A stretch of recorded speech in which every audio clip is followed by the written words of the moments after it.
Hey everybody, welcome to Wine Wednesday with the Whisperer. I have an absolutely awesome guest today. I don't think I clicked. All right, let's do that over.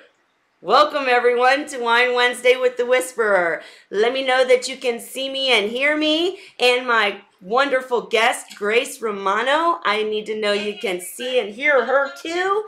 And we're going to talk to her today about some really interesting things happen up in North Carolina, right? That's where you are? Yes. And Grace, welcome to the show. Sorry, go ahead. It says I'm off there on mine. It says what? Problem. Guys, it says I'm off. Guys, let me know that you can see Miss Grace. It might just be on your end. I'm seeing you everywhere, so I think we're good. Okay. No worries. We're everywhere. And so what I promised you guys is that we would talk to Grace and ask her how she does it, ask her about her companies, and have a little chit chat. Thank you, Tim. If we're too loud, let me know too. And then, you can ask her some questions or jump in as always. But first, this is the very first time that I've ever had a guest prepare a video giving us a peek behind the scenes of the farm. So, hi Salty Reef, hey K-Town. We'll all talk to Grace in just a second. First, I want to play her video. So, stay tuned. It's very quick and we'll be right back to chat.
Just letting you know, Grace, we are back, and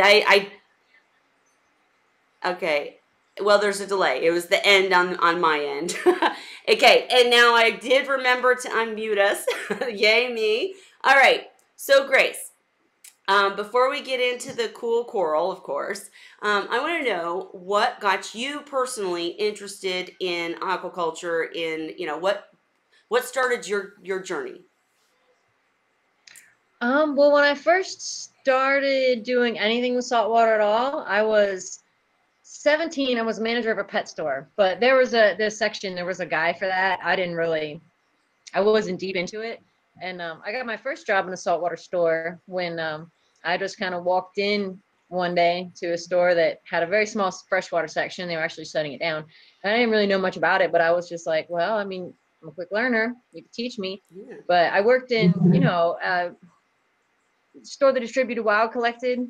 And I mean, there's some really heartbreaking things that can be seen in this industry. It can get really bad. So I opened my own store and I distributed wild collected back then. But I had that, traditional right behind the mall, store, really, kind of expensive rent type of thing. Gotcha. And that got me interested. I started to realize that there's, it's really hard to run that kind of business. You kind of need either like a maintenance company or something else sort of backing you. It's really hard to just like, the traditional store because, so many products like dry goods and so forth.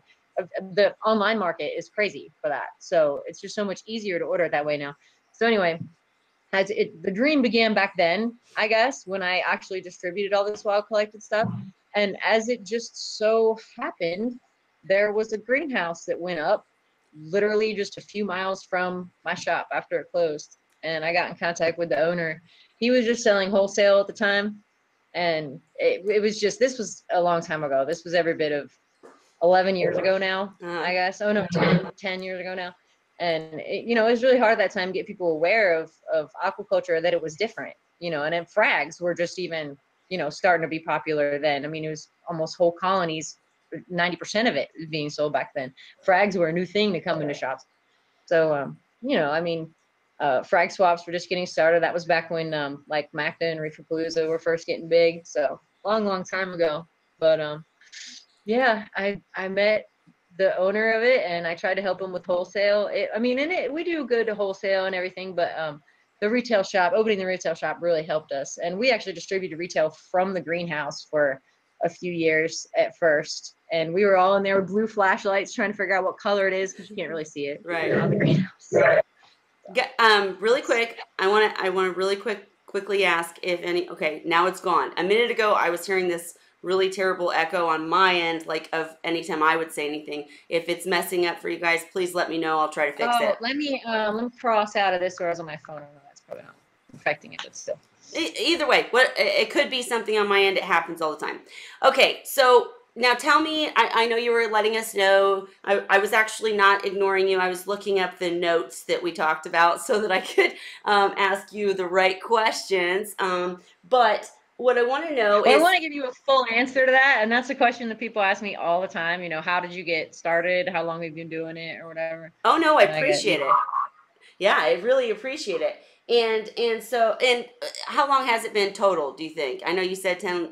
Oh, total, yeah, over 15. I think it's getting closer to 20 now. Wow. Because yeah, well, I don't know. So you tell me. So 17, and I'm 37 now. Oh, that number changes every year. Yeah, I'm pretty sure I'm 37. Yeah. I just turned 21 again, so lucky me, right? Oh, yeah, so it's 20 years, right? 17 to 37. Yeah. That's 20 years. Yeah. That's a very long time to be doing this, and you're doing good things. So tell me, you obviously, you said you started off, with the store, moving to the greenhouse. Tell me the difference between the two entities that you run. Tell me all about the farm and the difference between the, I don't want to say it incorrectly. It is Sustainable Reefs. Tell me the difference. Yes, and it's okay if you call it Sustainable Aquatics because, we love Matthew. Sustainable Reef, yes. So the Reef Farm is a for-profit business. It's for-profit. And we sell only aquaculture corals. We grow them in the greenhouse. You guys saw the video. Pretty much explains it, I think. So, that's the farm. And Sustainable Reef. And we have events at the farm, right? The Sustainable Reef is a nonprofit.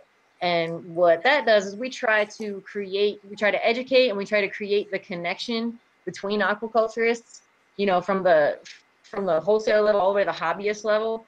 And, you know, events are a good way to do that, you know, create connections with people in person. So we also run the events for North Carolina, the Sustainable Reef. I'm sorry. We run the saltwater events for North Carolina, the only saltwater events. There are two other places that run events for North Carolina. One is a half and half, and one is a almost exclusively freshwater show. So yeah, but we do, you know, all the old saltwater ones. Reef Smart is our really big one. That's May 11th next year.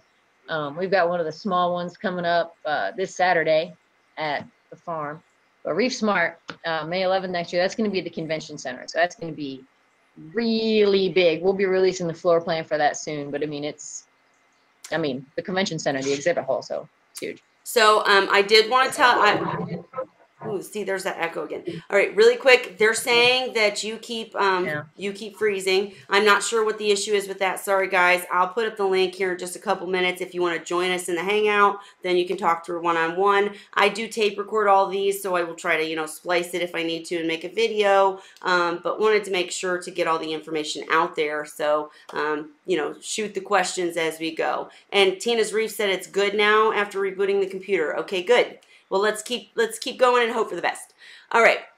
So basically, I did forget to mention actually. Go ahead.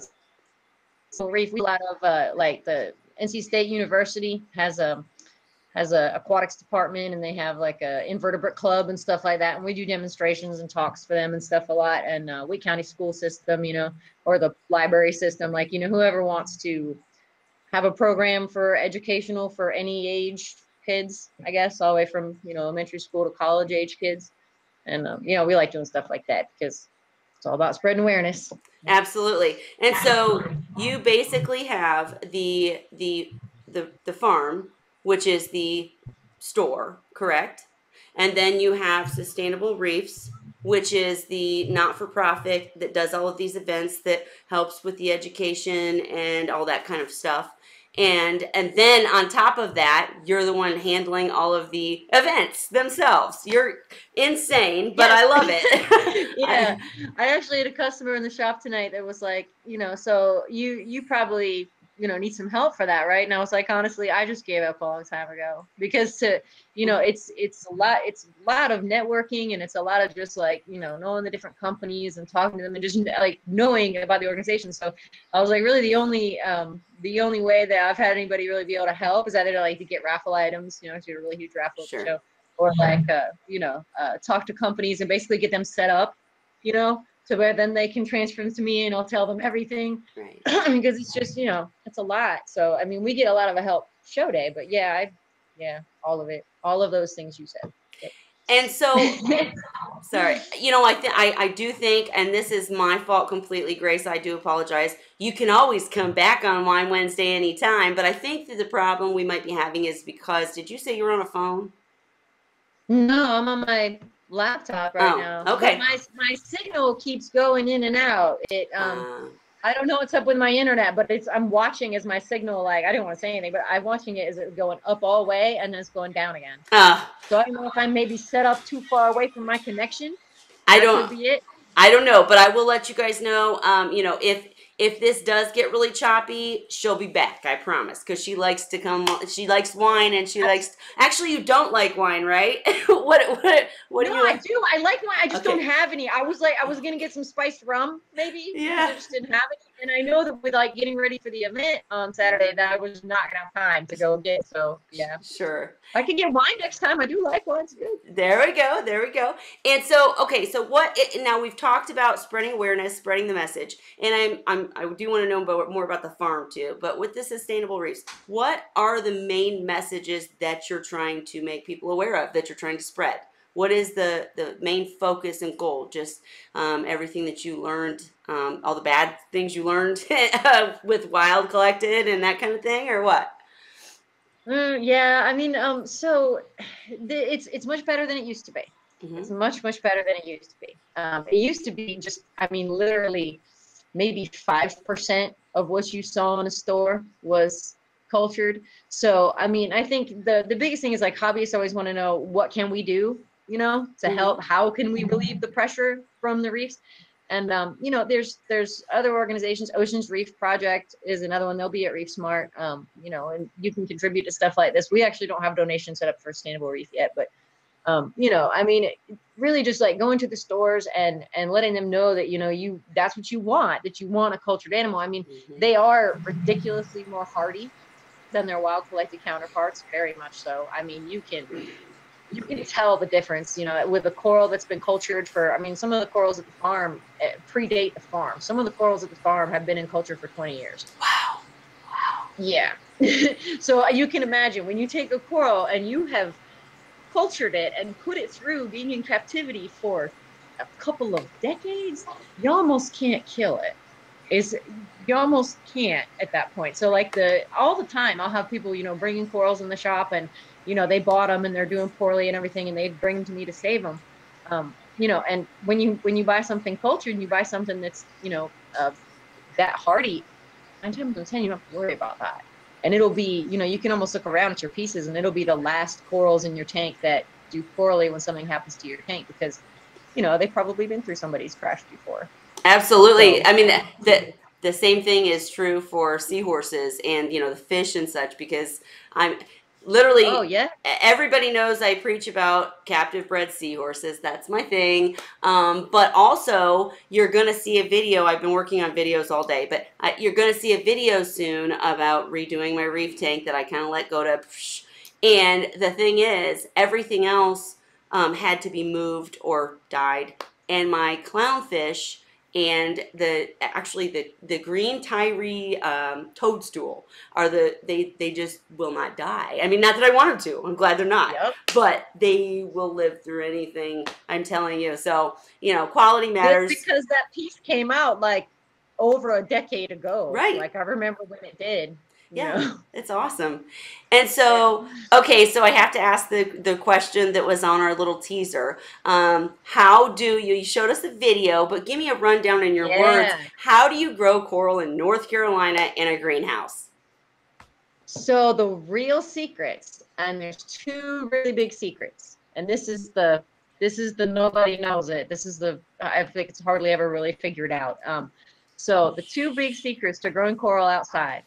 One is the sunlight is going to change per season. Okay, so your wintertime sunlight and your summertime sunlight is not the same. And there's a neat little app that'll go right on your phone. It's called the UV index. Environmental. Yeah, they put a UV index out, so you can see that like in the wintertime, you know, you'll have a UV of like 2, you know, in the summertime it'll be up to 10. Now UV burns coral. So you can't bake them with, you know, some of them love it. And I mean, say like the acros or whatever, they'll take almost full sunlight. I mean, you saw in the video, there's a shade on the greenhouse, but they're in almost full sunlight in just, you know, this far below the water. And, you know, in the summertime, they love that. You know, in the wintertime, I wouldn't say we don't have that long of a winter here in North Carolina, but I mean, I would say that they probably like, they almost stop growing for just like 2 or 3 months. And they just kind of like, hang on, you know, and wait for the next growing season, right? So that's like SPS. But, you know, the softies and the LPS especially, they need to be shaded in the summer. You can't just bake them with that light. They will die. You know, they can't take it. They'll just fry. You know, they will turn bone white and fry. So I can always tell when I'm like a little late getting my shades up because my coral starts to get paler. And I'm like looking up at the sky like, oh God, you know, it's getting really bright and sunny out there. We got to get those shades up. So that's one thing, is the shading. The shading is huge. And if you can't, you know, you got to be on the jump, you know, per season. And you're talking climbing up on the roof and taking the shades on and off. That's what you got to do. So there's the shading and the temperatures. Temperatures are huge. It's the biggest challenge. So, you know, especially if you do the greenhouse idea. And if you have a nice building and you have like, you know, you're growing it, you know, through windows and like this sort of greenhouse, maybe you can heat the building. But if you have a plastic greenhouse, that will not work. You can't really heat that ambient space because it's plastic. Now it will stay warmer in the winter because of sunlight. You know, you have the greenhouse effect, obviously. So in the daytime, in the wintertime, it'll get it warmer. But like right now at the farm, that's why I had to do that video, because you can't see anything. Not only can you not see anything, it's just dark, but you can't see anything because it's covered up with pool covers. You can't just have them outside in the 30, 20 degree weather in a greenhouse and not insulate them some kind of way. So insulation's big. Heating the water, you got to cover them up. Try to build up as much temperature as you can in the daytime, to wait for night. And in the summertime, so 1,000-watt heaters is what gets that done in the winter, right? 1,000-watt heaters in the water. In the summertime, now when I had smaller, really, maybe could have taken, right? So I had to shade it a bunch because the sun is what heats it up. Then I decided I really needed bigger pumps. Well, with the bigger pumps came increased temperatures. Well, I wanted to give them more light. So like eventually we worked our way up to chillers. But yeah, that and big bodies of water. You got to have it big. You can't have little bodies of water. Each of those vats you saw is like 650, 700 gallons. They need to be that way because bigger things don't swing temperature as much. We know that from our indoor tanks, right? This is doubly important outside. So I have people all the time saying like, oh, I'm going to put up a small one. I'm going to do these, like the vats you saw in the shop, the short ones. I'm going to put these in there. Just a luck to you. You probably want it big, really big. Bigger it is, more stable it is. And even then, one reason this stuff is so hardy probably is a lot of the seasons, my tanks will swing 5 degrees in a day. Gotcha.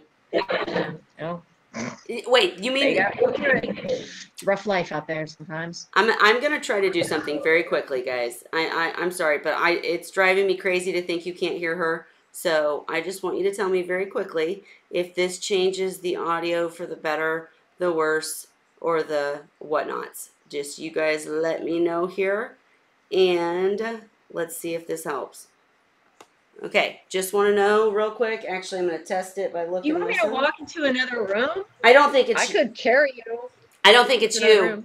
I don't think it's you because it's not happening anymore since I did that. And the thing is, when I was anytime I try to say "oh yeah" or anything to you, it would echo back at me really terribly. So as long as I can still be heard.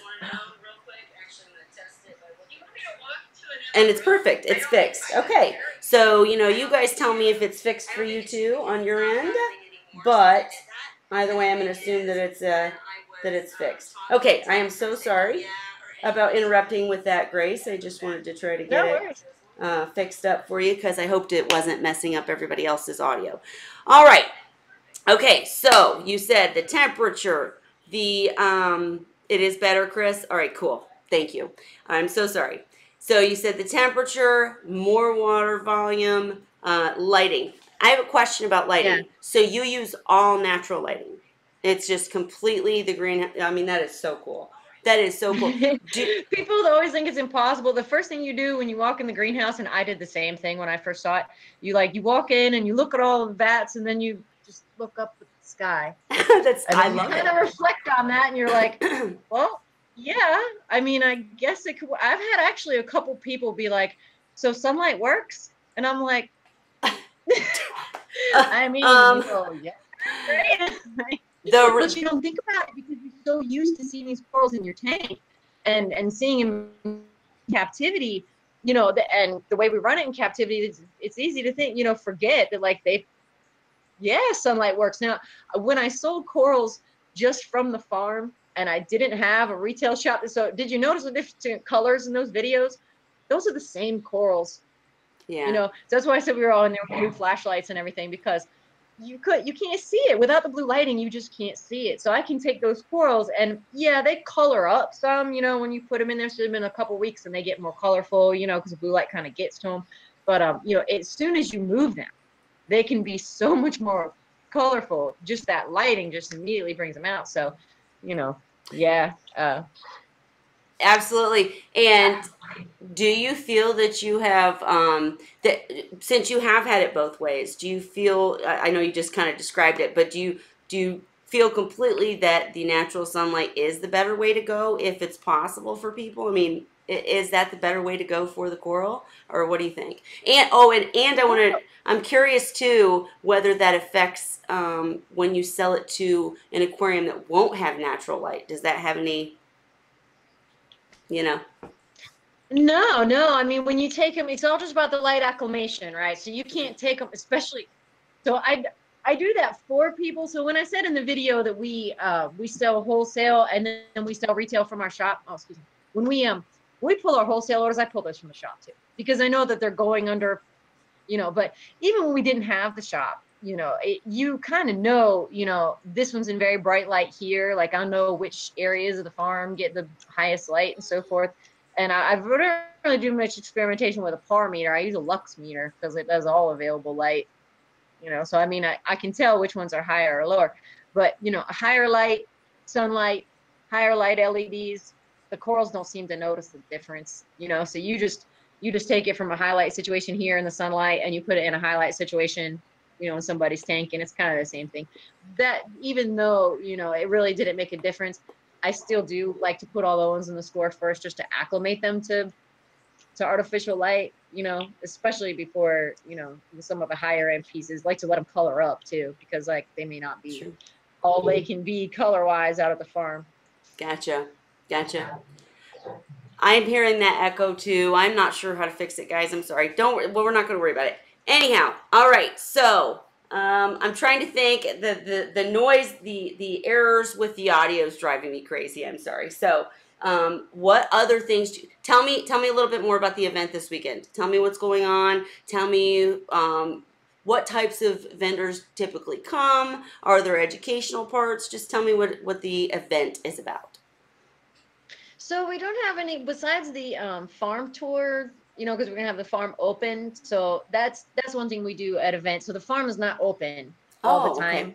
Okay. No, like the greenhouse, so the shop is open, but I don't really like to let people in the greenhouse anymore because they always really want to buy stuff that I'm growing out. Right. And I just don't like to disappoint people. I'm kind of a softie. So it was a good way to just kind of keep our grow out pieces.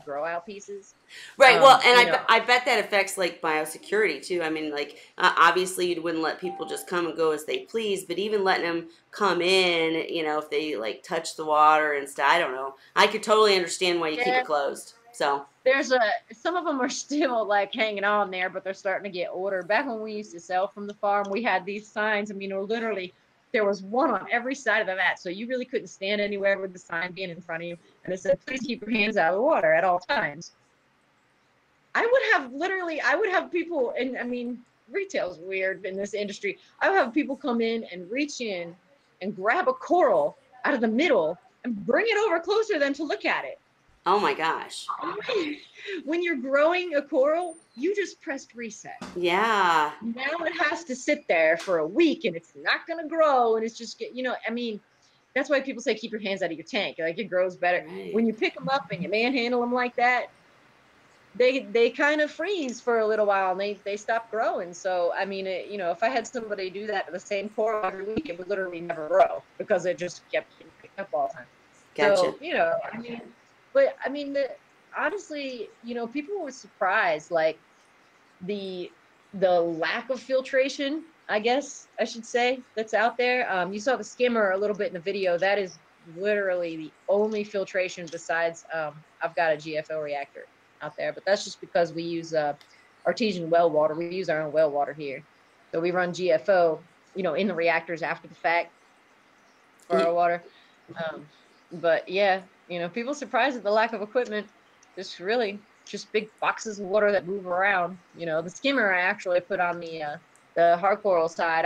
That skimmer I'll kind of move around. I'll be like, I think I'll run a skimmer for a month on this system. I don't even normally run skimmers on most of my systems because I mean, when you do in your home tank and you kind of need to because of nitrates, but I actually have a problem keeping my nitrates up. Wow. There. Like I have to feed a lot, because there's not a lot of fish per gallon. You got these 650 gallon vats and there's like 2 or 3 fish in there just there to eat algae. So, I do hear you. I just can't imagine having such good water quality. I mean, I guess I do get it. You've got the natural lighting. You've got the huge, the vats. Now, you're saying you don't use... Oh, believe me, we get algae. Oh, believe me, the summertime. Gotcha. Oh, yeah. Oh, it'll happen. Okay, so how do you handle filtration? And, what are the main equipment pieces that you use to, like, do you use the algae in any ways? Do you, have anything? How do you do filtration? you know, all those racks and stuff in there, if they get a bunch of algae on them, we'll just pull them out and change them. You know, there's Really? really no point. And, you know, then the other thing is if you, once you leave them in there for a while, those get covered in coralline too. And that'll kind of block the light from getting down to like the rocks. And sometimes there's, you can't see it in the video, but like sometimes there's coral colonies growing even underneath those racks too. Wow. Whenever we get a little too full, you know, yeah, you'd be surprised. Like some corals just really don't need hardly any light. Like mushrooms, they can grow in almost nothing. They just need food, lots and lots and lots of food. So, you know, yeah, filtration. I mean, really. So back in the day, when I first started doing this, we didn't have all this fancy filtration. Like we didn't know about vodka dosing. You know, I mean, like good magnesium test kits weren't even really widely available. So we just knew our magnesium was too low when our calcium was too high.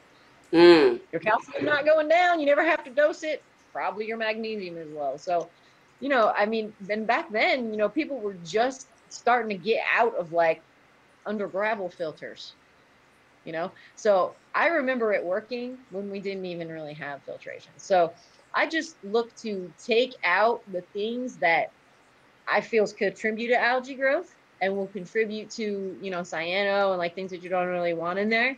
So that's phosphate, right? Right. So I pull that out, GFO. And, you know, using the well water, I'm sure there's like some kind of metals and stuff that contribute to algae growth. And I mean, like anybody else, we have like algae eaters in the tank. Molly Miller bunnies. This is like my favorite fish in the world. Have you heard of this fish? No. Molly, this is my favorite fish in the world. So you've seen a lawnmower bunny, right? Right. Everyone's seen one of those. Right? All right. Lawnmower bunny. It's $20, $25, right? Maybe in your LFS. You could find a Molly Miller bunny for 15, maybe 20 in your LFS. I know you could get them online from Statable Aquatics and have them shipped to you. They're $15 on there. But or yeah, maybe $1 cheaper. But anyway, yeah, this fish is great for algae. All right. They wait for it. They eat Aiptasia. Oh no. I don't believe not you. A lie. This is the truth. This is the truth. Okay. True story. They eat Aiptasia. They eat detritus. Okay. And they're rumored to eat cyano. Now, the things that I listed that I said is not a rumor, they do eat those. This is from everybody's experience with them, my own experience with them. You can look, actually, there was an article done. Anybody who wants to Google this, Molly Miller bunny, you'll probably find, gosh, who did that? Somebody did an article on them when they first started being bred by Sustainable Aquatics. And it was a little write-up on this fish. And I mean, I can't say enough about them. I've sold them for a while, and I had like a few in this or that vat. You know, there'd be like a couple of them I'd have, and they didn't really make a great impact because it's 650 gallons. I put 650 so gallons. I put, I think, 20 in each one. No algae. Wow. No they wiped out my Aiptasia. Do you know how much Aiptasia will grow at that farm? Because underneath the racks, you can't see that all the time. So even if you did clean it all out, and if you did get it all, there'd just be this one spore you did not get. And then it would start just going rampant underneath, you know. Right. So it used to be like several times a year I'd have to get in and just clean everything out, you know. This is awesome. And let me ask, I'm obviously going to Google the heck out of this fish as soon as we get off here. But are they, and they're blennies? Why every store does not sell these. And just phase out the lawnmower blenny, because you know what? That fish doesn't seem to live that long anyway. I noticed their lifespan seems to be pretty shortened in captivity. I mean, like, look, like, ask around. Do you know anybody who's had a lawnmower blenny for 10 years? I personally don't. I don't. I never seem to find, like, I actually didn't like selling them anymore because people buy them as an algae eater, the lawnmower blenny. They buy them as an algae eater, but in the wild, only like I think 10% it is of their diet is algae. Right. So, and they're detritivores. They're supposed to be detritivores. So I maybe they're not getting the nutrition, or I don't know what it is, but they're definitely not as hardy as these Molly Miller bunnies. I've seen these things go through almost fresh water and 60 degrees. It's a long story. I had a valve on my fish system break open and dump a bunch of fresh water in, and they lived through it. It was 60 degrees and 0 salinity. I don't even know how it happened. Wow.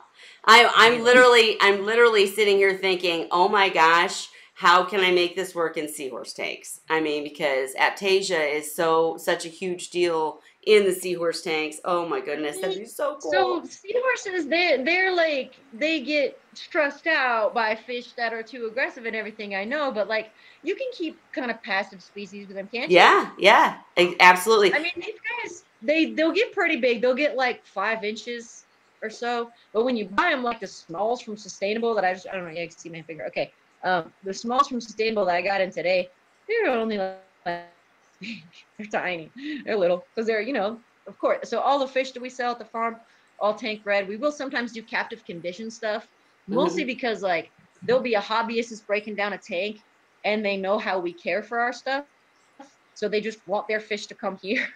That makes sense, right? It I love does. my fish, so I thought I'd bring it to you. No, that makes sense. Okay, we'll find a good home for him. Yeah. And so, and you did, I don't know if we really, honed in on that topic, and I want to make sure that it is said. So everything at the farm is captive raised, and that's part of the message that you send through Sustainable Reefs. But how do you manage that? Let me just say it that way. Like, do you buy from Sustainable Aquatics and other, do you kind of Yeah, for the exchange? fish. So for the fish, you got Sustainable Aquatics, you got Sea and Reef Aquaculture. Also Alpha Aquaculture is new. Okay. Um, but ORA actually elects not to sell to me, oddly enough, which Hmm. is weird to me. But I should really ask again though, because the last time I asked was like, I don't know, 8 years ago. It was a long time. It's just that, they do some nice corals and everything, but like, they don't really do too much fish wise that you can't get from somewhere else, you know? Yeah. So every now and then they'll have their like that hottest new designer clownfish comes out, but it's just easy for us to not stock that and just like stock somebody else's new hot designer. Like Sea and Reef came out with the storms with a black storm, I think was their last one. Anyway, I'm terrible with the fish. yeah, yeah. I mean, it's funny because like I'll get in fish that I haven't dealt with in years because they're just not really available cultured, and I'll have to go look it up because I'm like, I used to know this. Let me make sure. Okay, Right. yeah, 4 inches, 5 inches. It was really cool though. On one of my posts the other day, I think you were on the post, and we were discussing what would be better as a store that's or a shop that's just like what you're doing with this captive bred and tank raised and etc. I don't And think anyone in the industry really believes we're actually doing it. Like those, right, they'll start talking to me and they'll be like, so and you order stuff in, and then you cut it up. I'm like, no. So our process, right? Like our process for it, like, because people ask me sometimes, like, what makes a coral cultured? Well, it has to have grown in captivity. Now, no, I can't keep track of each polyp of zoanthids. right, That's crazy. How could I do that? The new growth versus the what came in. I mean, sometimes you can kind of tell, but so we just do it percentage wise. So like something will come in, maybe it's pretty big, maybe we try to cut it in half. If we cut it in half, then both of those pieces have to grow by 25% or 50% total, to then frag it again. So and gotcha. then when you do that, then you frag 25% of each one. So it's never going to be. It would just be too crazy to try to keep track of to do like the actual new growth. So you just do it by percentage. You say, well, this was X and so big. It looks like it's gotten X and so more, 25, 50%, whatever it is.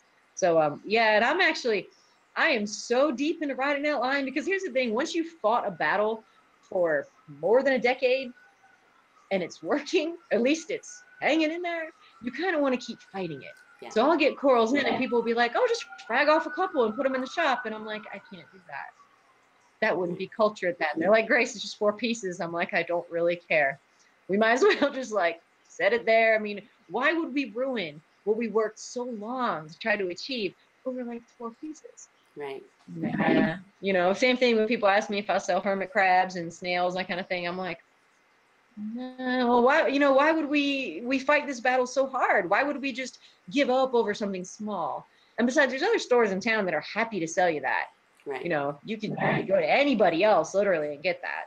So from you guys, I find it's a great opportunity to talk about the Molly Miller Bunny, right? right? When they ask me about this. So when you guys, when people come to buy from you, they can get completely cultured, captive bred, etc. What are some of the main things that you do keep? Do you have some coral that you've colored up differently than different? I mean, what's the appeal aside from being, the right thing and doing the right thing and buying from a company that does the right thing, which is really cool. But I'm just asking, like, what Well, are your main things that you sell? so other companies that do aquaculture are better with this than me because the Mm, farm, a small frag will get kind of lost at the farm. So I've been trying to figure out how to do this because like a lot of the really, really cool stuff that's out these days, you really can only get your hands on a frag of. right. It's really hard to get a larger colony. It's just these rare morphs, these rare colored morphs are only available in aquaculture. And that's one of the reasons we have these events. It didn't even start as that, but actually it's helped a lot, because you're creating the connection, right? Like I was saying before, because you make these pieces more available in your local market. So now you can maybe have one of these small ones, but even more so your hobbyists do. Mhm. So, like I said, other businesses are better at this than me because they can take those small frags and they put them in their smaller culture system, and then they have a smaller frag available to a hobbyist. So, that's harder for me to do, like at the farm. But we'll be that one with it when it's like widely available on the wholesale list later, so everybody can have it. So at least we got that little niche there. Right. Because so when I say these other aquaculture companies, a lot of times when you got that first frag available, that hot thing, I don't know that you really have cultured that yet. That's probably just came in a few months ago and you're just fragging off pieces of it. But it's got to start somewhere, doesn't it? It all comes from the ocean at one point. Right. So, I've been trying to diversify more with the farm because, these corals I'm telling you that are 10, 20 years old, people in the area are pretty tired of this by now. You know, Right. it's been a long time with some of those. So, you got to keep getting new growing colonies and getting in new stuff. And, I showed you 4 vats at the farm. There's actually room for 6 more of those. Nice. So, yeah, that's our next goal. So we wanted to get the shop up so you can see them under lights and stuff like that. We got that about 5 years ago. So, you got to finish paying off that loan, right? The next thing I think we really need to do expansion wise from the farm. Well, 2 things actually. One thing is to build more vats for the farm, expand the collection a little bit. And 2, when I said, so everything we sell from the farm is aquacultured or it's captive bred.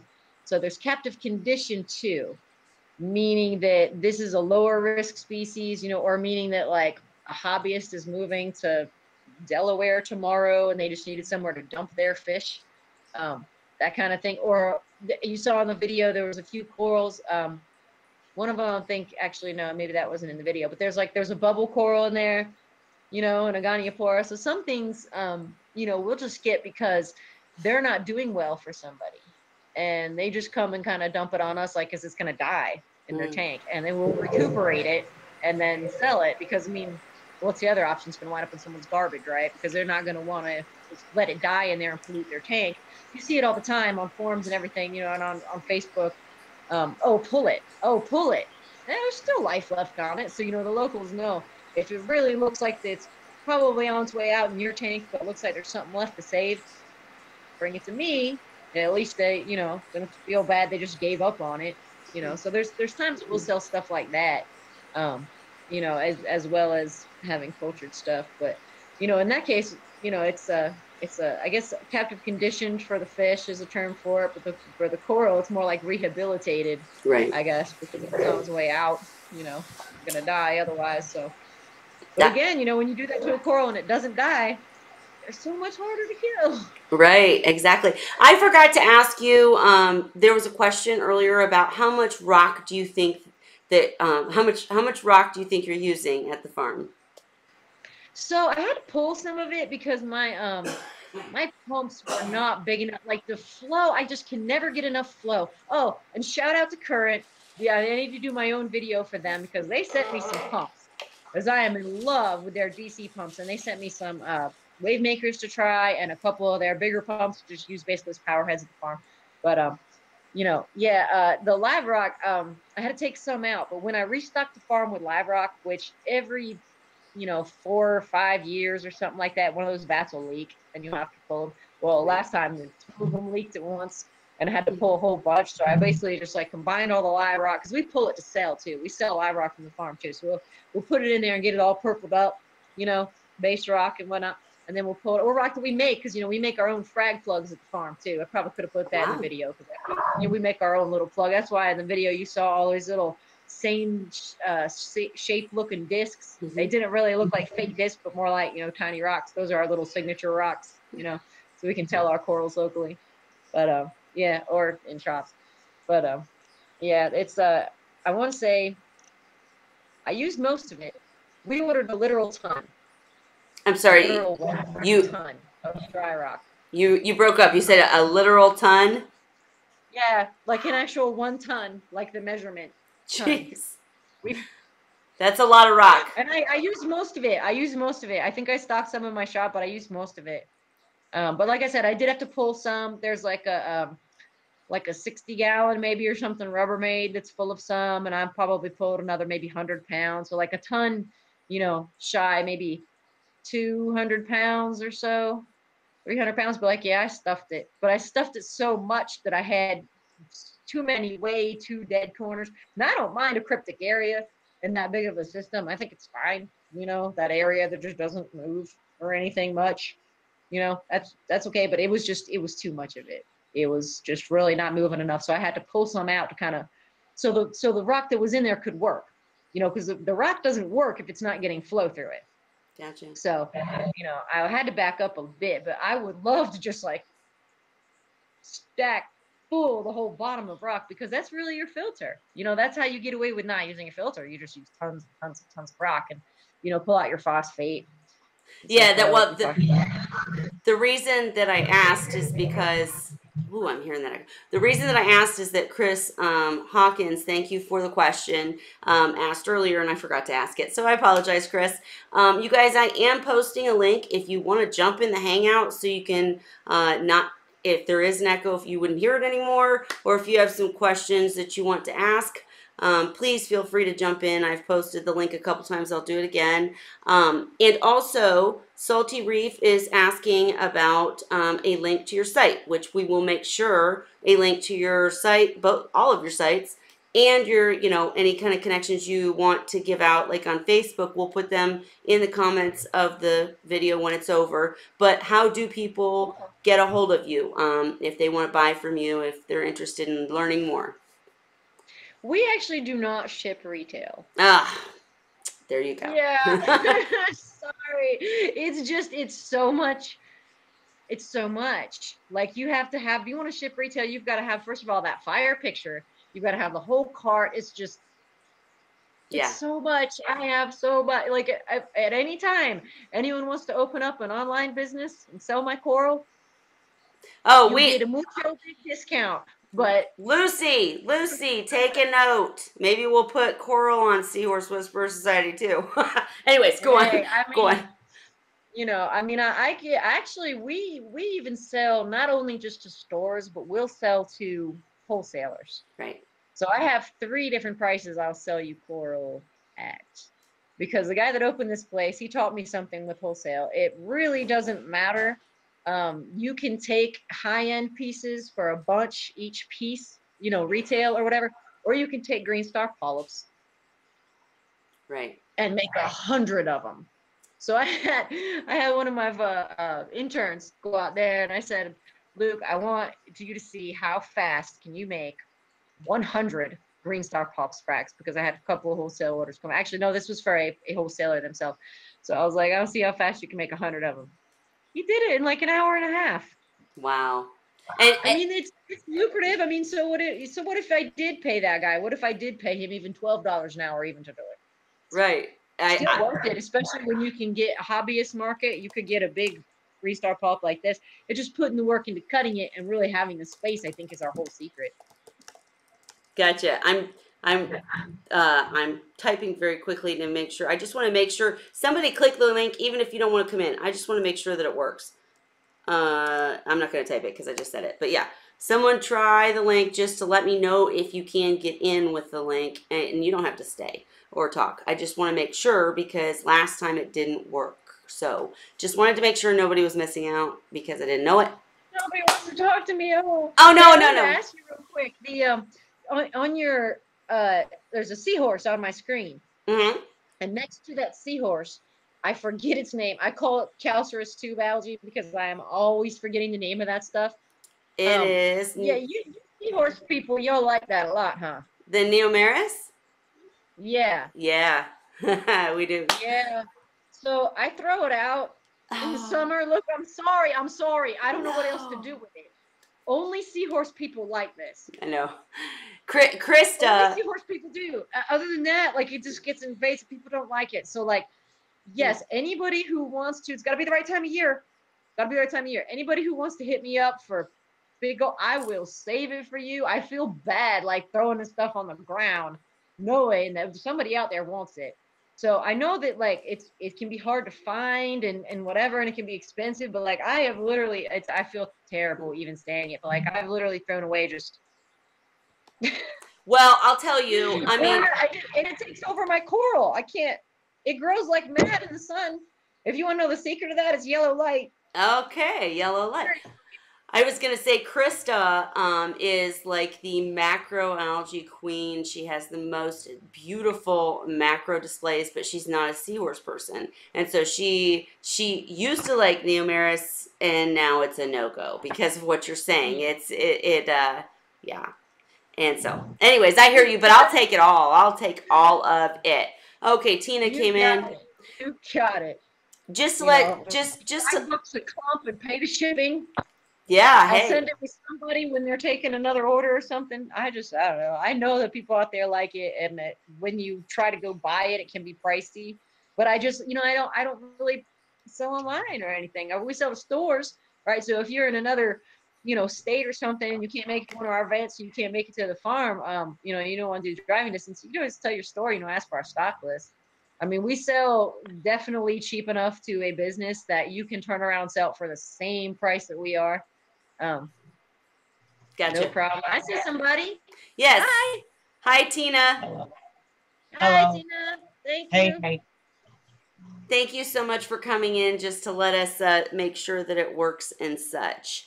Yeah, I added a little note on there too for the folks that have trouble. If they hit that link and it takes them to the Google Play page, they just need to go to the dots in the upper right-hand corner, click that, scroll down to where it says desktop, click that, and it brings you in. I'm going to have to write that down. And Salty Reef is saying can't get it to work on the iPhone.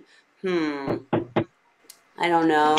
Well, the other thing is, guys, that if you ever, want to get, I'm really thinking about starting to do like an email list where every week I could email the link to all of you, and then if you don't want to come, don't. You know what I'm saying? But then you could get in if you wanted to, if there was some great topic that you just had this burning desire to talk about, or you just felt like drinking the wine with me.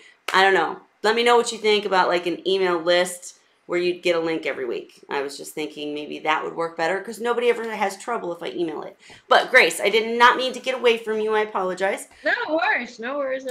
So, I mean, the bottom line is that you are doing what you said you were going to do. You have succeeded for all of this time. You've got, you're literally growing coral in North Carolina in a greenhouse, and everything you do is, let me get this right, everything that you do is either captive conditioned or captive raised, correct? Or aquacultured, correct? So yeah, and there's well, I was talking to actually a business friend of mine about those terms. So like we used to throw around the term captive raised to mean captive bred, and it was like a synonym, you know what I mean? It's the Yes. same thing.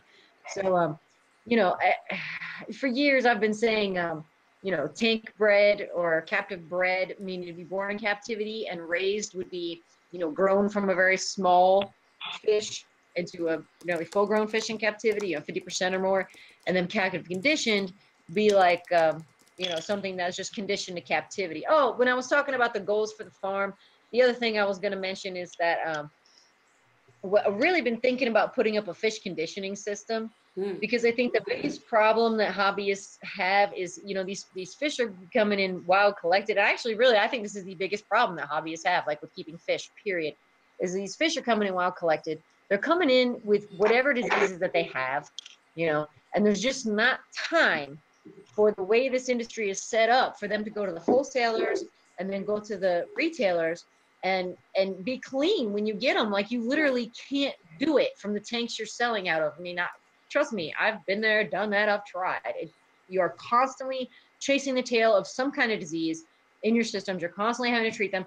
It's a mess, you know, getting wild collected fish. And then, you know, you talk to hobbyists, like, you know, all your corals do great and your fish die. And it's because they're not being conditioned properly. So one thing I've wanted to do for the farm is, you know, because we do the research too, you know, so same person, right? Sustainable Reef. So I like to research this kind of stuff.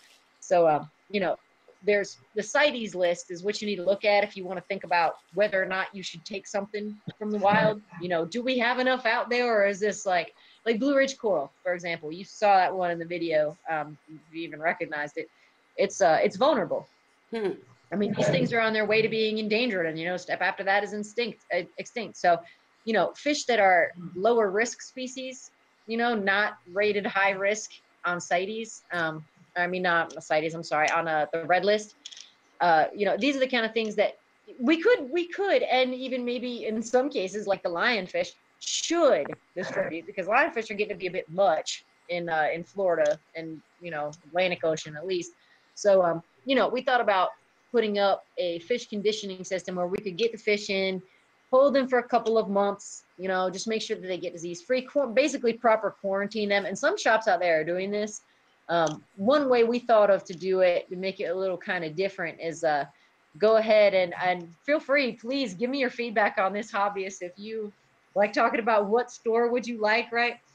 So I have a local vet who would check those out for me, who would check out the batches of fish. So what I could do is that we wouldn't be able to, it'd be just way too cost prohibitive to have every fish checked out. But when we get in a batch of fish and then we're ready to move them from the conditioning system over to our for sale tanks, we would get them checked out by this vet. And then each fish would come with a certificate of health, meaning that it's coming from a system that has been checked to be free of disease. Wow. Not every fish check, but like a sample fish check. And it really wouldn't be like, you know, if you got on especially just bring them like a clownfish, you know, it'd be like another fish that was in there, or just even bringing one fish in. It'd be something to be totally feasible to do, even cost wise, for the whole order. You know, we could do it every time. So we've got Avian Exotics in town. They're actually on their staff. They have, she was a Reef Smart last year. She's a Cert Aqua V, which is a certified aquatic veterinarian. Mm-hmm. There's only, let's see if I can get this right. There's only, I want to say 30 or something like that in the U.S. and 70 in the whole world or something like that. I'm going to forget my numbers now, but she's the only one in North Carolina. That's awesome. I met one at MACNA also, and I'm actually talking to her about doing some further stuff too, because I think it's a terrific idea, absolutely great idea. There are other stores. I'm curious if anybody watching knows. I'm going to kick myself for not remembering this, but he attends MBI every year. I think his name is Austin. I'm so sorry if you're watching, because I'm having a brain not remember thing, but when I think of it, I'll post you guys in the comments too. They were right next door to cherry corals. Anyways, bottom line is they do this exact type of thing, is they will literally bring in conditioned fish, you know, for resale. And while I think and I think it's amazing. Yeah. I think it's amazing that you're going to do it. I'm just mentioning someone else also because of the retail, you know, for hobbyists to be able to get that, whatever, shipped is the reason that I'm saying that. Well, one of my plans for Sustainable Reef, so remember we're talking about we're bridge builders, right? We like to make the connection. Yes. So if you go to the Sustainable Reef site right now, you'll see I've listed a few of them. What we want to do is provide, you know, that hobbyist out there. So I call them low impact reefers and no impact reefers, because there's hobbyists out there that they really just want to put like everything that is captive bred in their tank. Right. They're into that. They don't want to take anything from the ocean. And, you know, it's hard to like find all the different things you can get. And I mean, the list is getting better, but it's still not, you know, huge. So one of the things I really want to do, and we've already started doing it a little bit, is list the wholesale companies that you can get cultured things from, coral aquaculture companies, you know, fish culture companies, list those, list the stores. This is the next step, right? This is the next step we need to do. List stores that you can get these things from, that order from those companies or do it themselves, like we do. But yeah, I think that, it'd be great if there was, somewhere people could go to just learn about all of that. So, stores like the one you were talking about that's already doing this, these are ones that we'd want to feature on the site. So I'm always looking for, other businesses that are at all like us. Right, exactly. And that's the thing is, I mentioned earlier the post where you got on there and you said it was like perfect timing. And you said, bet you've never heard of me because people don't even believe that this is happening, that there are companies that care about these things and don't, and properly sustainably take from the reef, or don't at all take from the reef, and so on and so forth. And so putting that information out there and sharing the information between ourselves and with others is really important. Absolutely. I really appreciate you doing this for us because, like I was telling you, we were chatting last week or whatever. I am just really bad at advertising myself. So bad. Like, I cannot brag on myself. It's sad because the farm is unique. And I mean, I do love it and I am proud of it. But, for some reason, I can go out there and spam an event like nothing. But the moment I go to do it for my business, I'm just like, oh, I don't want to, I can brag on all these other companies all day, though. But for some reason, to go do it for me, I've just always been bad about it. I'm the same way. I'm the exact same way. That's what, I totally get it. But so that's why too, also channels like this are good for people like us, because we can brag on ourselves a little bit and everybody get information at the same time. So absolutely. And then when we become buddies like we are, yay, if this live stream does not, if the audio is jacked up, when I rewatch it, I'm the one who will, of course, tell everybody, hey, everybody know about this weekend and the event, what's the event called this weekend? Oh, this is for the farm. So this is just the TRF swap and sale. Okay, TRF swap. So that is just, now, what's the difference between, obviously I know the difference, but I mean, when is the big Reef Smart thing? I mean, that's actually a great question. So like this event coming up this weekend, we have a door prize that I still need to announce more of. We've got some samplings of products from Mega C, also from Fritz. Fritz is actually a platinum sponsor at Reef Smart. But so this event is just sellers. It's not. We don't have. We've got that door prize, but we do not have. We got the farm open. We do fragging demos at these sometimes. Whatever. But it's a swap. Of course, sometimes people ask me like, "Oh, I don't have anything to trade. Can I still come?" Oh yeah, I mean these vendors love cash too. Trust me. But it's just vendors. We do the one door prize. We've got a tour of the farm. If you want to have a spontaneous fragging demo, I am down. There's always something. But Reef Smart, on the other hand, that's more like a convention. That's an expo. So this year we have our speaker room is actually up above the 2-story exhibit hall. So we have a 2-story exhibit hall, and the speaker room is up above that. And you ever see on TV, the football stadiums when they got the rooms with the glass, the VIP right. rooms with the glass look in the stadium? It's like that.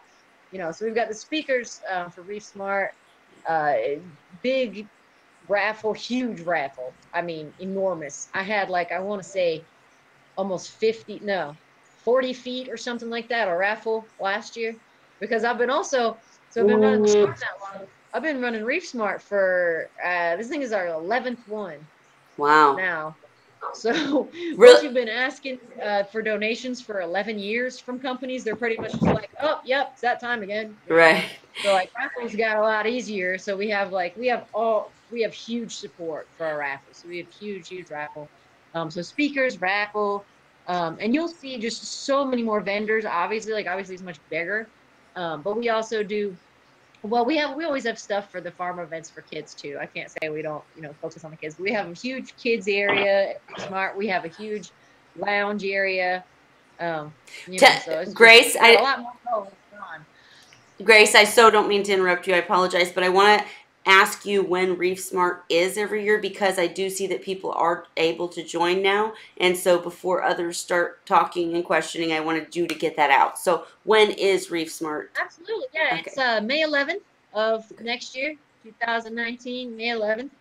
At J- the Raleigh j- Convention Center in North Carolina. just saying, my birthday's May 9th, so maybe this could be my Oh, present. I yeah? could come visit for my Hey. present. But anyways, Okay, we'll push it up. who has joined? The Marriott is right darn near connected to the convention center. Hey. We've got discount rooms too, of course. So we got rooms are I want to say they're 160 with our discount. Nice. Well, I would love to come visit. I mean, not but bad for the Marriott. if I come visit, I want a tour of the farm, though. I'm just telling you now. Or the greenhouse, Absolutely. all of it. We always do when people come into town for Reef Smart Day, and not only just attend these vendors too. When you're in North Carolina is a good time to stop by, obviously. So we always make sure we do a farm tour. I'm debating whether or not, like traditionally, I put up a booth at Reef Smart, but I don't really want to this year.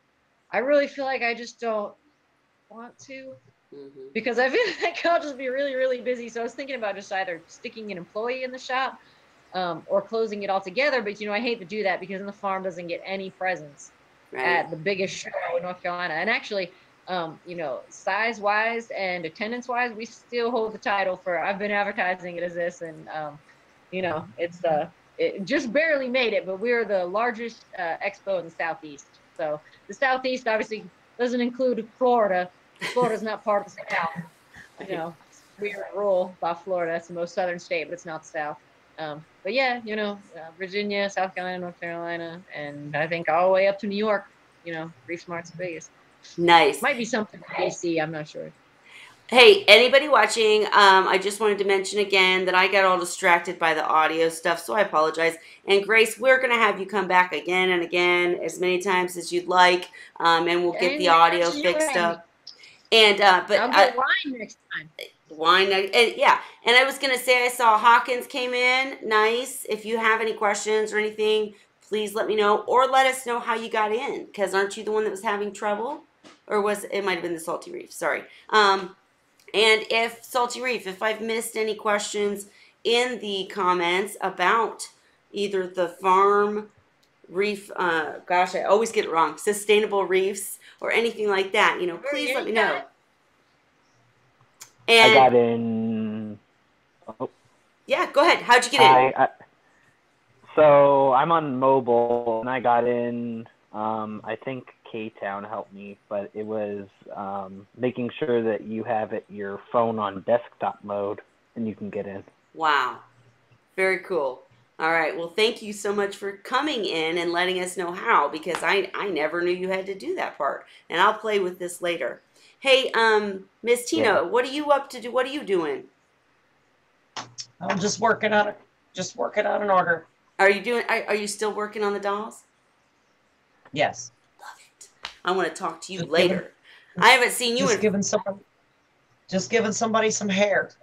I think I just finished it. Now it's time for the eyelashes.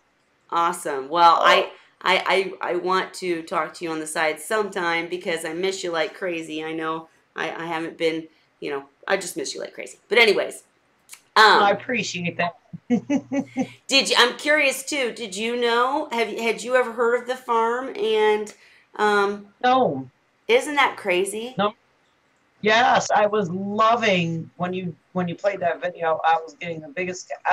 It's all I could see is like all I could hear was la. Seeing all that coral, it was beautiful, absolutely beautiful. Oh, thank you. You're welcome. And yeah, like I said, if the audio is kind of whack on the live stream, I'll still try to make a video out of it.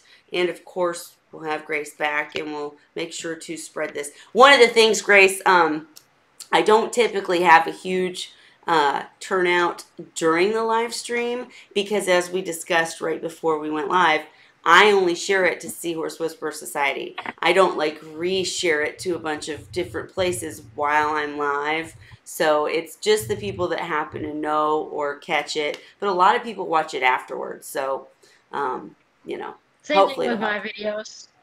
It is same thing. And Hawkins, what are you up to? Talk to me. So I am just about to take a trip to northern Nevada. I'm in Vegas, as you know. But I'm actually going to try and find some fish stores in northern Nevada and see what's going on up there. I own a Southern California service company, and we actually only do conditioned fish. Really? For our clients. Yeah. So I tell all of my clients, if they want fish, it's a 3 to 6 month wait time, and they all kind of freak at first. But then, I would say that's worth it, because I would wait for that. So our company also warrants our fish once they're conditioned. Tell me what that means exactly. So some of my clients pay like an additional premium fee on their service. On average, it's 5% of their service contract every month, but we warrant all their livestock. Wow. So because I know where it came from and I've taken care of it, and as long as they follow our protocols in terms of feeding, stuff like that, we warrant their entire livestock. That's amazing. And I have tanks that have there's some of my tanks I don't warrant just because of the type of animals that are in it. But I have some reef tanks with over $15,000 in corals and fish that we warrant because we know exactly what goes in that tank every day, because most of those people don't even feed their tanks. We have them all dosed feeding everything. So you're able to do it because you know what's going in, what's been there, what's going, etc. Yeah. But in addition, how amazing. Now, you said all captive conditioned, so you bring them in, you condition them for, you said 3 to 6 months, and then you literally take care of the tanks, and if they have a problem, you replace them. Yeah, as long as it was something that was in our control. Right. Yeah, like if you dump your whole bucket of fish food in there and your phosphates and all your nitrates are out of control, I can't control that one. And the testing will tell me that. But, you know, otherwise most of my clients do pay that extra premium because they know that they're covered if something happens. Oh, I'm right there with Tina. I would do it too. I was gonna say, now is this for private people, or is this something that you do for fish stores only? No, actually, everything that I do is private collection. So. Oh, okay. Yeah, that in a heartbeat. Right now, yeah. I'm waiting on a fish for the last 6 weeks. It's been through quarantine. It's still not ready to come home because whatever system it is in at the fish store, one other fish gets sick because the way it has been explained to me is they have a back room where they normally quarantine their fish. Once they bring them out to the main for selling, so then they're ready to go. Somebody brought a new fish in and didn't put them in that quarantine area and stuck them in where the fish have already been quarantined. Now, my fish is sick. All three of us went, oh, no. Yeah, because here I'm thinking I get to bring my fish home now because it's been quarantined. Fired. And now it's sick. So we actually run... Oh, sorry. So we actually run 3 separate QT systems running 3 different chemicals at all times. Love it. So my fish, as long as they're not herbivores, will hit the copper system. So all my non-herbivore fish will hit copper first. They'll spend between 21 and 28 days in copper, in hyposalinity as well. Then they'll come over to the ProziPro system. All my herbivores go straight into the ProziPro system. And then that system is always being medicated with the ProziPro, daily dosage through a dosing pump with an auto water changer. So herbivores go through copper. So what I was just saying, when it comes to herbivores, they can't be in copper? No, so me and Julian have actually had a conversation about this. I would not recommend putting an herbivore in copper because it messes with their digestive enzymes. So they have some enzymes that actually die because of copper. So I've just chosen never to put them in that system, and I've never had a problem. So I think they heard it wrong. What do you mean never have a problem? I think what he said. I think what he said, guys. Hey, I'm so sorry. That's the one bad thing about Hangouts is we all got to kind of wait till the other person's done talking. I'm sorry. But anyhow, I think what he said. Maybe he said it backwards, but I heard it correctly that he doesn't put the omnivores in copper. He puts them in the Prezi Pro, right? Is that not what you said? Yes. I'm sorry, herbivores. See, now I'm saying it backwards. Sorry. Go on. Go ahead. So my herbivores don't go in the copper system. All my omnivore and carnivorous animals will go in a copper system. So what do you do with your tangs? What do you do with your tangs? My tangs, they'll go in Prezi Pro, and a couple of other medications. What do you do with your powder blue tangs? Because I don't go straight into copper. I've never had any issues. So it's one of those fish I don't stock.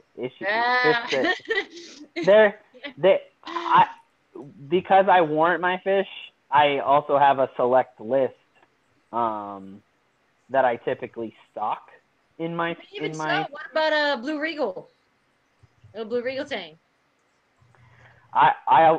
So what we do is we just put them in the Prezi Pro system, but I don't put them in copper. And so what do you do? Hyposalinity if they catch ick? So all of the quarantine systems are hyposalinity. Oh. And then, No, then you don't even need copper, really. Yeah, we just, we're doubling down on the copper system. The Prezi Pro system, we are a little bit higher salinity than the hypo level. Mm-hmm. But, and then the last step is, depending on, I have fish that go in reef tanks, I have fish that go in fish only. So we have two separate systems that are just like the holding systems, and one is a reef side, and one is a just fish only system. Gotcha, yeah. So I run 4 systems independently just for QT. That's and awesome. By systems, I'm talking that is like awesome. I have 4 1,200 gallon systems just for QT. Wow. I think that's amazing. I was going to start with 2. I was thinking maybe 2 again. No, it's because we never change. Like the copper system has never been contaminated with another chemical, and the copper's never been in another system. Now I just made it. Go ahead. Okay. I just made it to where I never touched the copper in another system, but the one system that it's ever been in. Okay. I don't want to interrupt anybody. I'm so sorry if I do, but I want to ask a couple of questions. So you believe in prophylactic? I always say it incorrectly. Prophylactically treating, however you pronounce that. Curious to know anyone in the audience or anyone in the panel what you think about that. If you think good, bad, ugly, I personally agree. I'm not, I never hesitate to treat if needed. I don't particularly, sometimes I will quarantine, depending on if I'm buying from a breeder, we're already talking about something that's been in aquaculture already and in captive breeding already. So it's a different situation. But if I were bringing in fish and I was a store, I would do the exact same thing. And I think that it's really cool that you're doing that. My questions are, how many have you lost a lot of fish in the quarantine treatment? Any of them? So my average loss rate is about 25%. I won't lie. And it's unfortunate in that way. Over the years, it at one point it was worse, and a lot of it we think, because we've done necropsies on some of these bodies and stuff, we believe that a lot of it. I'm right near LAX. We think a lot of it was cyano fishing, that we just never were going to be able to save those fish to begin with. That's like a lot worse than it was back in the day. Like, that's even worse. I mean, accepted loss in the industry was always, back when I did wild collected, acceptable loss was 20%. 25 is high. Like back when I sold wild collected, I would be surprised if I had 10 to 15. But I also didn't do anything complicated, really. I mean, it'd be rare to like find a butterfly with me ever. I just never really had those kind of fish, but you probably do. I have single fish in some tanks that are in excess of ten to $15,000. Those fish are handled like babies. And we do everything we can, but I can't tell you that we've never lost one. Yeah. You know, and had to restart the process. My personal wish, and I've only had this fish once in my QT system, is I want a Japanese angelfish. I've had it in my system once. And I've never seen one again. And unfortunately, it came in sick. We medicated it, and I never pulled it out of that. And I went to an ichthyologist. That's one of my friends out here. He did necropsies on that fish, and it was just full of parasites. I agree with the prophylactic treatment too, though, because like, intestinal worms, stomach worms, and so forth. Like these fish will have them, and they'll look like nothing's wrong with them, and they're getting fed enough, so it's like the parasites are eating and the fish is eating, and like the hobbyist is kind of none the wiser. But then they'll get a fish with like a really high metabolism, and all of a sudden dies quick. Oh, it's because your bigger, meatier fish still had stomach parasites. They just ate enough that it didn't matter. So like I feel the same way. Like Prazi Pro, I love Prazi. Actually, do you use Prazi Pro, or do you just order Prazi Quantum? So I got a pretty good deal on buying bulk Prazi Pro directly. So I still buy the direct non-mixed stuff. I mean, dude, the powder sucks anyway. So like, it doesn't ever, like, no matter what you try to shake it, it like never seems at the start. So it never breaks down properly. We tried it one time. That was it. Yeah, it sucks. Okay, sorry, I was typing and answering questions as they talked. Okay, so, some people do believe in treating. Some people believe in quarantining with observation. The difference is that he is a company. And so he is guaranteeing the fish. You guys might have missed this when you came in later. He is guaranteeing his fish and to the systems that he provides service to. So, I mean, would you guarantee fish that you had not treated and that you did not know were healthy? And I'll tell you something else. The few rounds that I've had with kind of the experts, at the different, MACNA and MBI and all these different conferences that I go to and get to hang out with these bigwigs, I'll tell you, most of them are doing similar things. It's not, I would be shocked to learn that any fish that you get from the wild has not been treated at some point in the chain of command. I'm just saying.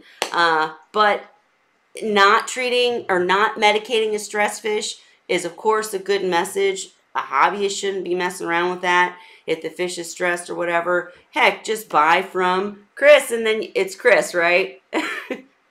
Your name's Chris, right? Hello? Did you miss me? I turned my own. Oh, okay. I turned my own mute on. Oh, yeah. I'm like talking to myself. Yikes. But, buy from him or go to, if you're in North Carolina, maybe, well, she doesn't sell to retail, but you do through the farm, right? No, I do. Okay. We sell to retail.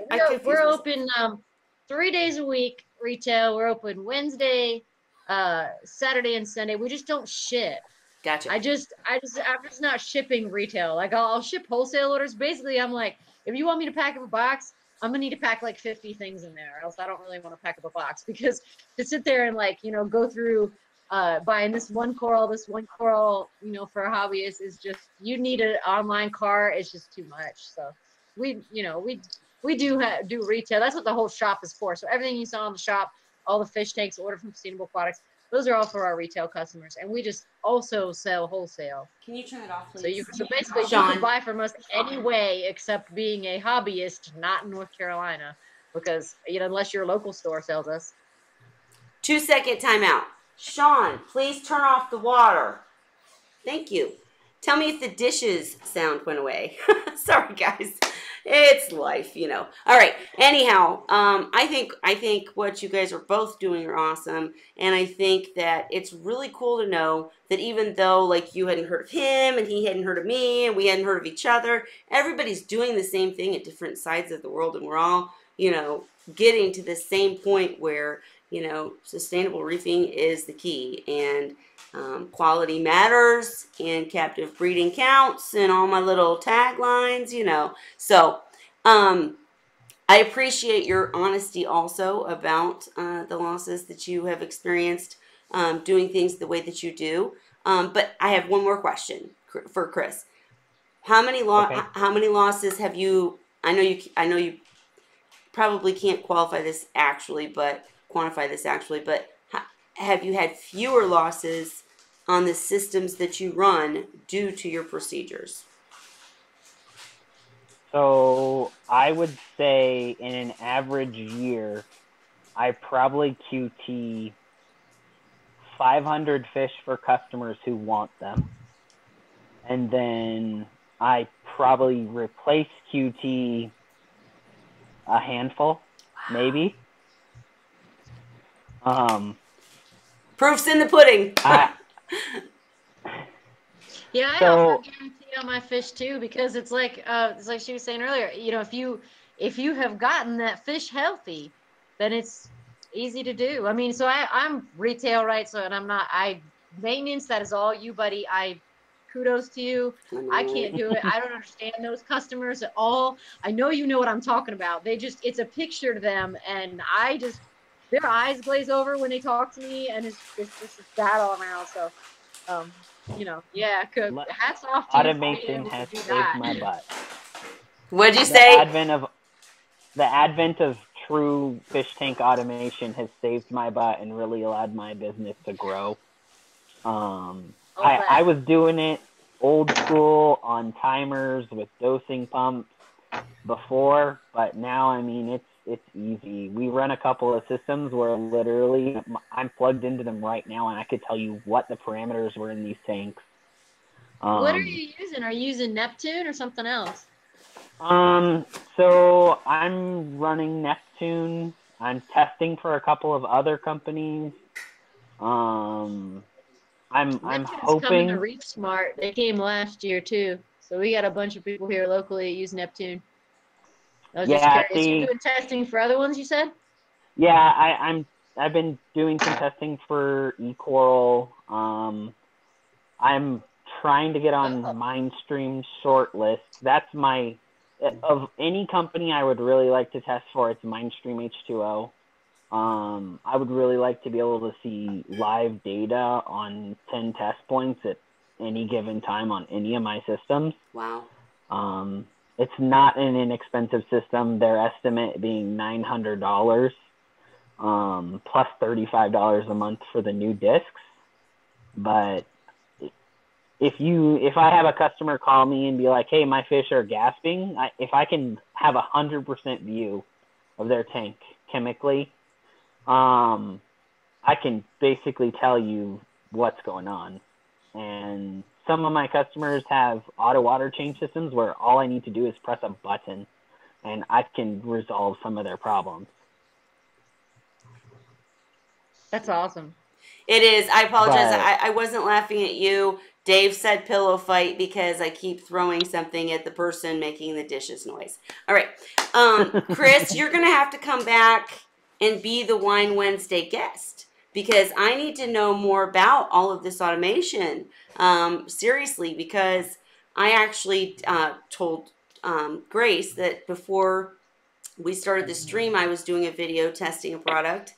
Which I will still release the video, but I was kind of, it's a good product, whatever, blah, blah, blah, but I was a tad bit disappointed in the fact that it was lacking so many things, and with so many options out there for automation now, I would love to have you on and just be able to quiz you about what you put on your, on your customers' tanks, because and maybe get a freebie, lesson, basically, because I have people telling me about Apex, and I was so confused that I didn't realize that I could have one Apex run all my tanks. Is that true? Is that correct? So it is possible. It is a little more challenging. Okay. But it's possible. Well, that's what I have a customer. I have a customer who has 3 tanks in his house, 2 reef tanks and a planted, and we have them all hooked into one Apex. But let's just say there's a very long cable run between a couple of those tanks. Gotcha. Well, let me put this to you. I'm inviting you to be my Wine Wednesday guest on any Wednesday that you are available. And my main question is, how can Kelly watch, at least, I don't need all the details. Like, I'm not smart enough, honestly, for all the technical stuff. But I would love to know, have alarm sound or my phone ding if temperature went haywire, if, certain things went haywire. I don't need all the details. I just need some of them. But I have, like, literally 12 tanks. Plus, 2 of them are actual systems. So I won't lie. I don't do any of the programming for my Apexes. Okay. I have 4 employees, and one of them is literally an Apex genius. I got a guy for that. Really, when you have a service company, we all kind of have our strengths. I won't lie, my strength is not reef tanks. I keep one at home, and I'm pretty good at it. But if you want a killer backyard pond, I'm your man. I think it's cool, though, that you're doing multiple things. That's awesome. Anyways. So, yeah, our company services koi ponds, fish tanks, fountains. I have some very large commercial fountains. Nice. What's the name of the business? You're completely allowed to say it here, and I'll post a link to your site. What is if you want to say? So I will tell you the name of my business. You will never find it. Okay. Because I will openly tell you. So I will openly tell you we're a referral-based business. I found through the years, I dealt with less headaches when I knew where my customers were coming from. Gotcha. But it's Hawkins Aquatics. If anybody is interested and is in Southern California, you can literally send me an email directly. It's harkinsaquatics@gmail.com. I'll post that in the comments too. No problem. Yeah. We don't. Public swimming pool. That's not you, huh? I don't do public swimming pools. Hawkins Aquatic Center. It's a world we've thought about getting into because most commercial fountains are chlorine systems. She's trying to Google you. She's trying to Google you. She didn't believe she couldn't find you. You can't find him. He's a secret. He's not on there. So, I don't know if you remember me. I actually met you at MACNA. Of course. This year. No, of course. I of course remember you. You were the one that helped me with the raffle stuff and of course I do. I just get nervous when I'm up here. I know I try to, I know I look so suave, you guys, and I really play things off well, but I'm freaking out in my head most of the time. So, anyways, sorry. And plus I see the comments I like that when I host it, but when I'm a guest right now, you're cool, right? Running the show, I'm just hanging out. well, and this is supposed to be a hangout, so I'm glad people feel that way. And it looks like I am reading the comments, and it said that Dave's Nano Tanks, he has a Neptune that's definitely working for him, and Reefing with O does a tech live stream on Thursdays. Seahorse Whisperer will be there. Do I get to ask questions?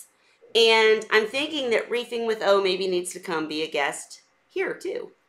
But anyways, I will definitely come on Thursday because I need some technical help. I'm not a technical girl. So, all right.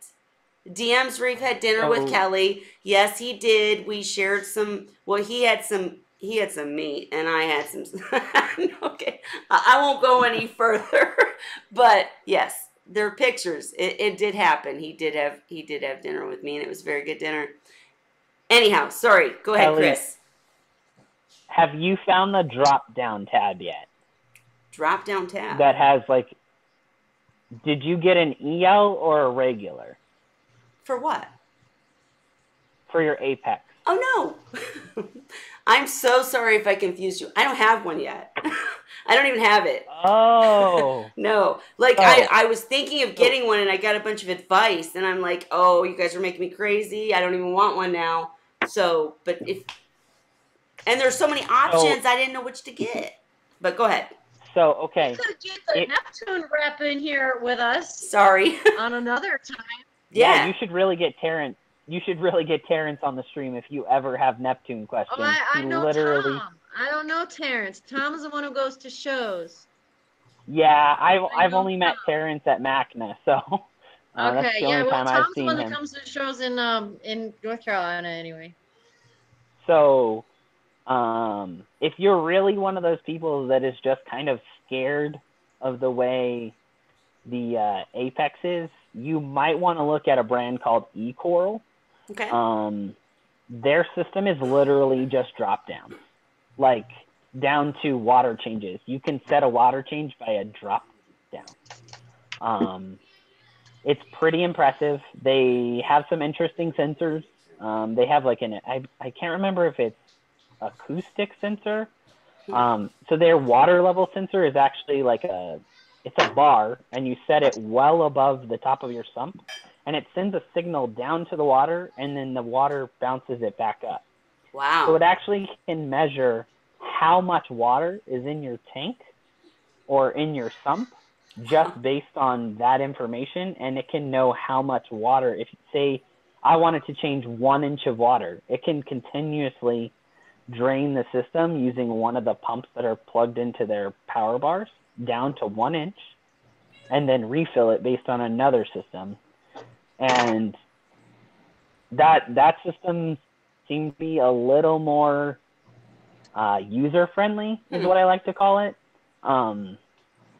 It hasn't been super friendly for my service company because it's hard for me to see like 50 tanks on a board at the same time.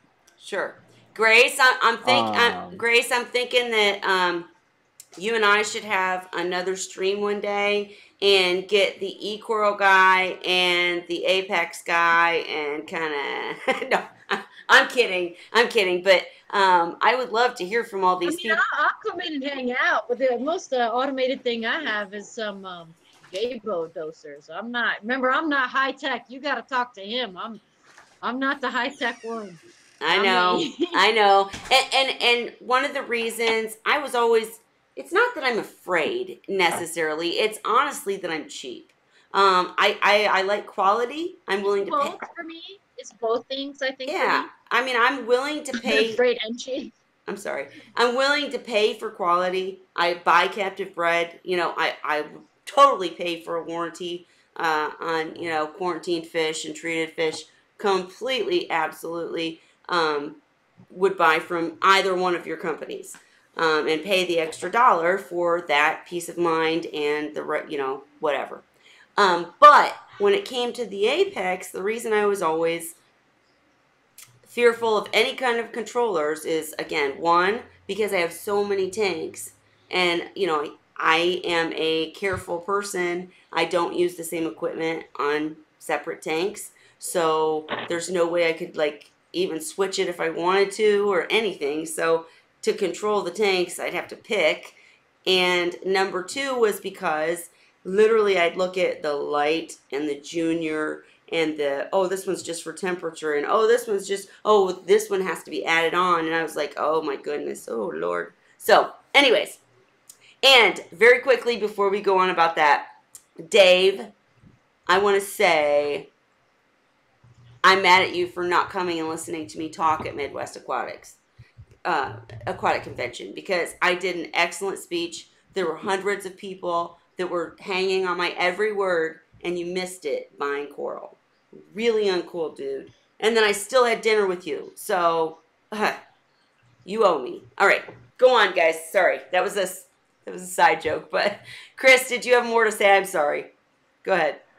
I definitely think if you reached out to eCoral, they're still kind of startup. They're only been really in operation for maybe 2.5 years is what I would guess.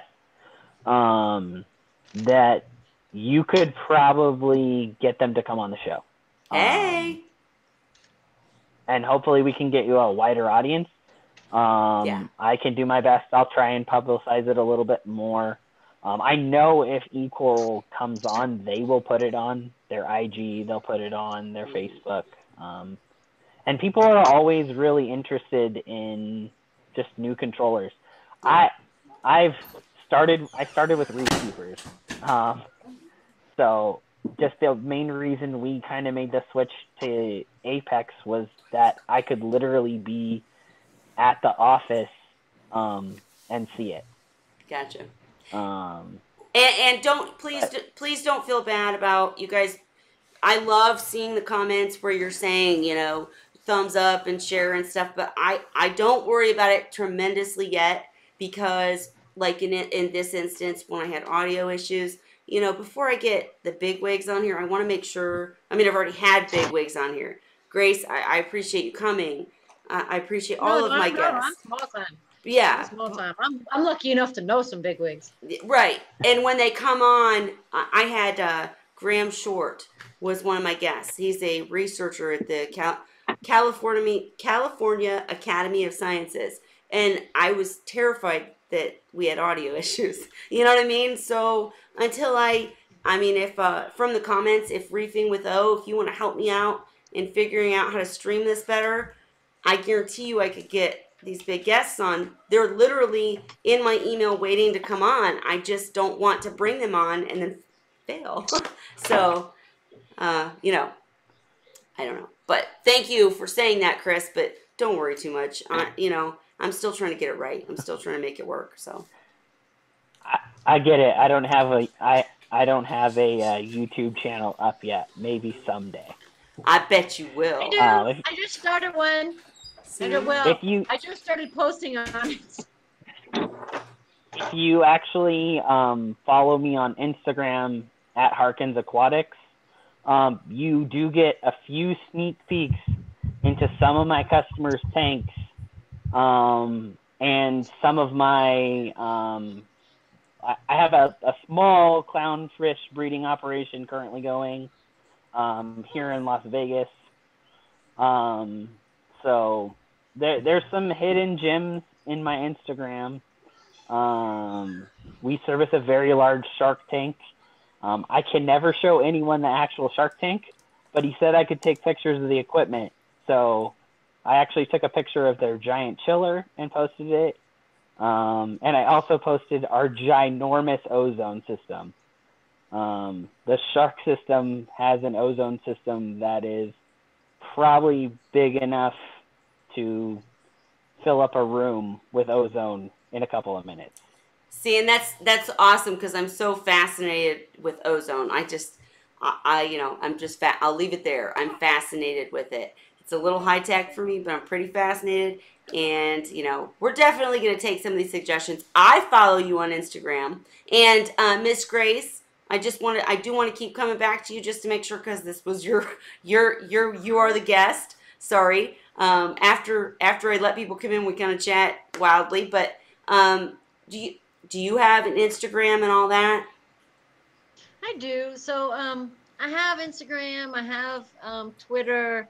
I have what was the other one we were just saying? Instagram, Twitter. Oh, I have Snapchat. YouTube. But I really very rarely. I'll only post like a couple of times or like a couple of things on there.